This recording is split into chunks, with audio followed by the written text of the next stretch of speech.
16-year-old Emma Rodriguez had been looking forward to this Taylor Swift concert for 8 months, ever since her aunt surprised her with tickets and arranged for professional sign language interpreter Maria Santos to accompany them. But when Taylor began performing Ronan, the heart-wrenching song about a 4-year-old boy who lost his battle with cancer, Emma's silent world suddenly filled with overwhelming grief as memories of her little brother Diego flooded back, and her uncontrollable tears would catch Taylor's attention from the stage, leading to a discovery that would inspire Taylor to learn sign language and create the most emotionally powerful acoustic.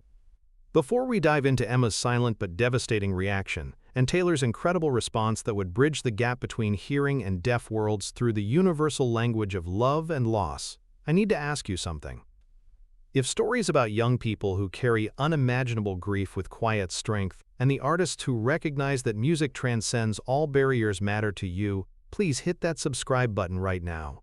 These stories take weeks to investigate and verify, and your subscription helps us continue sharing the moments that remind us all that the most powerful communication doesn't always require sound. Now, back to Emma's unforgettable night.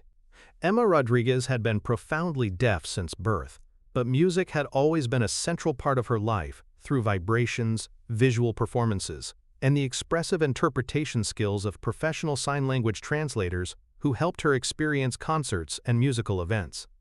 Taylor Swift had become particularly meaningful to Emma not because she could hear her voice, but because of the emotional depth and storytelling in her lyrics, which Emma experienced through careful study of the written words and the passionate interpretations of skilled ASL performers.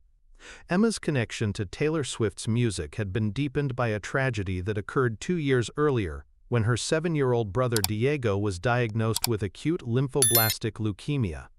Diego had been a bright, energetic child who loved Taylor Swift's music, and during his year-long battle with cancer, her songs had become the soundtrack to their family's fight for his life.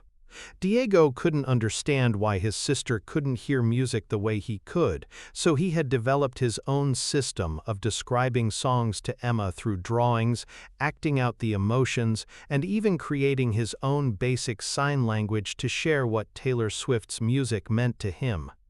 Diego's favorite song was Ronan, Taylor's tribute to a 4-year-old boy who died of cancer, and even though the song was heartbreaking, Diego found comfort in knowing that someone understood what families like theirs were going through.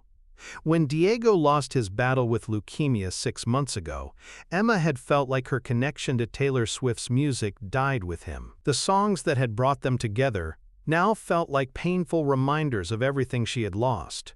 But her Aunt Carmen, who had watched Emma withdraw from many activities she once enjoyed, believed that experiencing Taylor Swift's music in a live concert setting might help Emma process her grief and reconnect with the joy that music had once brought to her relationship with Diego.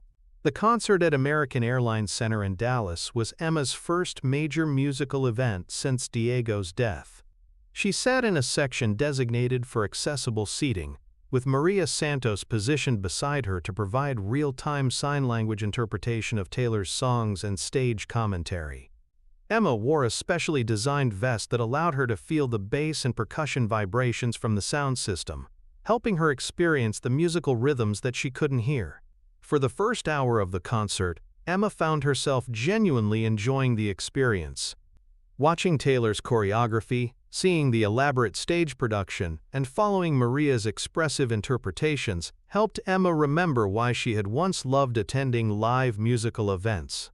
The energy from the crowd was palpable even without sound, and Emma could feel the collective excitement and joy radiating from the thousands of fans singing along to every song. But when Taylor began the acoustic portion of her concert, sitting alone on stage with just her guitar, Emma noticed a shift in the atmosphere. The crowd became quieter and more attentive, and Maria's signing became more gentle and contemplative as Taylor prepared to perform some of her most emotionally powerful songs. "This next song," Taylor said to the audience, her voice translated simultaneously by Maria, "is about a little boy named Ronan who lost his battle with cancer when he was just 4 years old. I wrote it to honor his memory and to recognize all the families who are fighting this terrible disease." Emma's heart immediately began racing as she realized what song Taylor was about to perform. Through Maria's interpretation, Emma could see Taylor's emotional preparation as she began the opening chords of Ronan. the song that had meant so much to Diego during his treatment.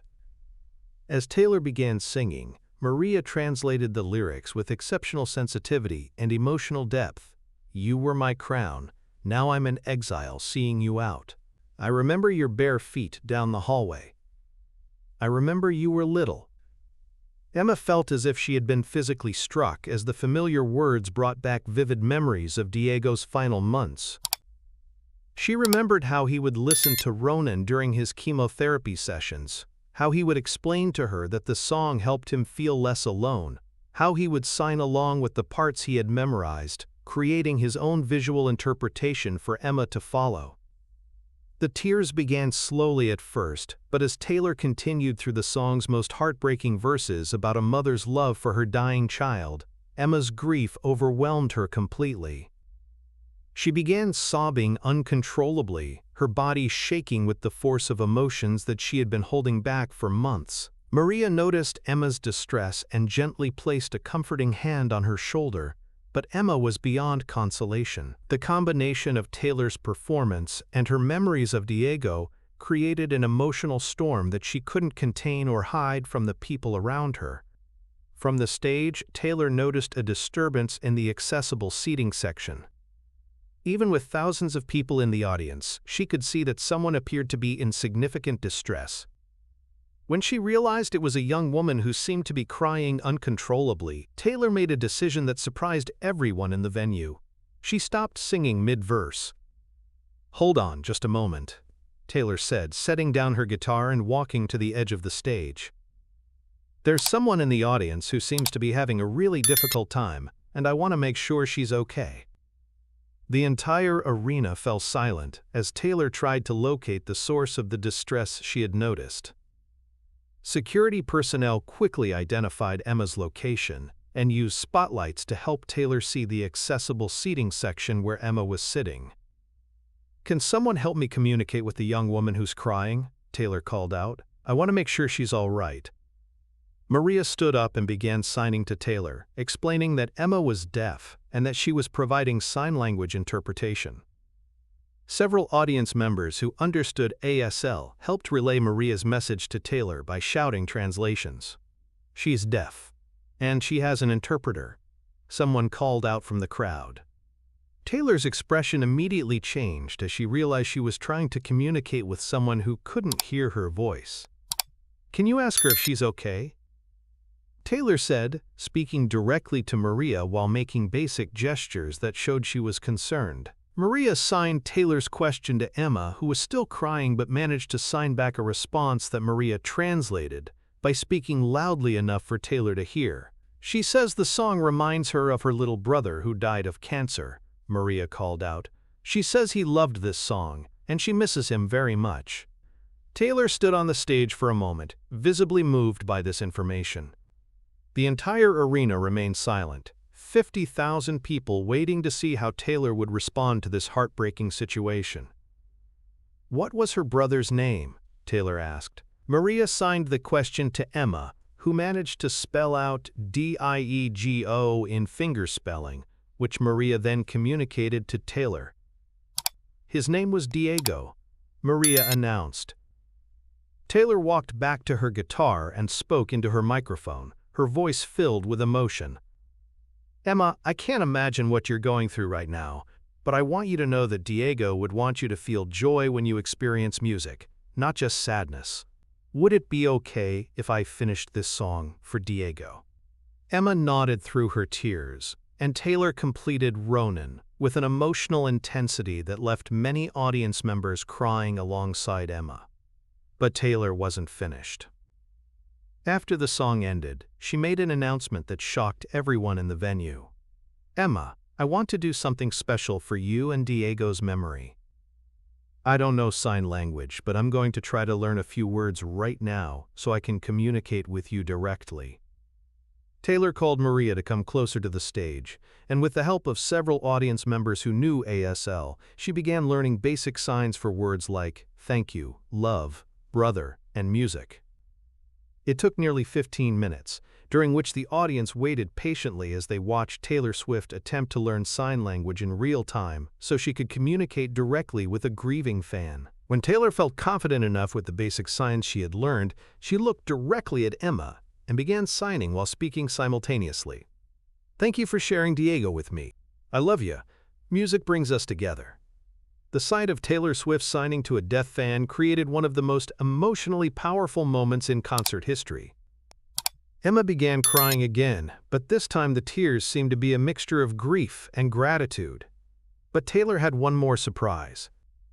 She picked up her acoustic guitar and announced that she was going to perform an acoustic version of Love Story using only sign language with no vocals so that Emma could experience the song entirely through visual communication. What followed was unlike anything any concert audience had ever witnessed. Taylor performed the instrumental version of Love Story, while Maria and several audience volunteers helped create a visual interpretation of the song through coordinated sign language. The entire arena watched in reverent silence as Taylor created a performance specifically designed for someone who couldn't hear. When the song ended, the applause was thunderous, but Emma couldn't hear it. What she could see was 50,000 people on their feet, celebrating not just Taylor's performance, but the recognition that music could transcend any barrier when artists cared enough to make it accessible. After the concert, Taylor arranged for Emma and her family to meet her backstage. Through Maria's interpretation, Taylor learned more about Diego's story and how Taylor's music had helped their family during his treatment. Diego used to say that music was something you could feel in your heart even if you couldn't hear it with your ears, Emma's mother explained. He would have been so proud to see Taylor learning sign language for Emma.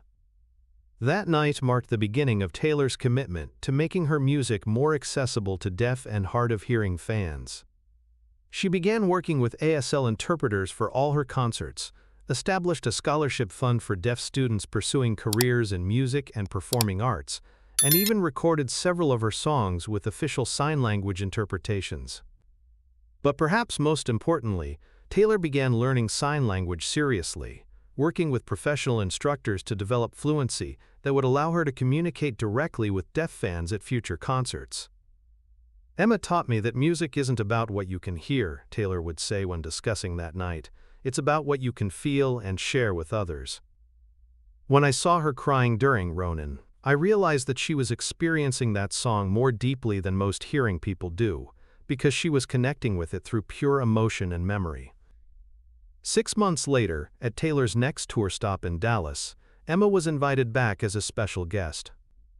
This time, Taylor performed 3 songs entirely in sign language, including a new song she had written about Diego's story and the impact it had on her understanding of music's power to heal.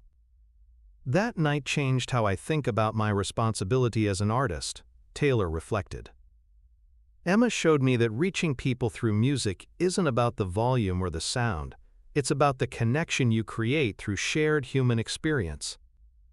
Emma went on to become an advocate for music accessibility, working with Taylor's foundation to ensure that deaf and hard-of-hearing fans could experience live music events with the same emotional impact as hearing audiences.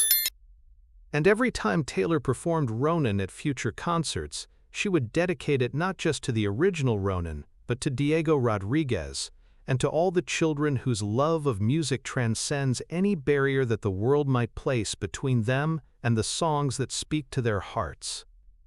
Sometimes the most powerful communication happens in silence, and the most meaningful connections are formed when we learn new languages to reach across the barriers that separate us. Emma Rodriguez's tears during Ronan reminded Taylor Swift that music's true power lies not in what we can hear, but in what we can feel and share through our common humanity. Diego's memory became the bridge that connected his deaf sister to an artist who cared enough to learn sign language in real time, proving that love and music can transcend any limitation when we're willing to step outside our comfort zones to meet others where they are. The most beautiful thing about that night wasn't the acoustic performance or the crowd's applause. It was the reminder that true artists don't just perform for their audiences. They transform their art to ensure that everyone, regardless of ability, can experience the healing power of music and feel seen, heard, and valued in their time of greatest need.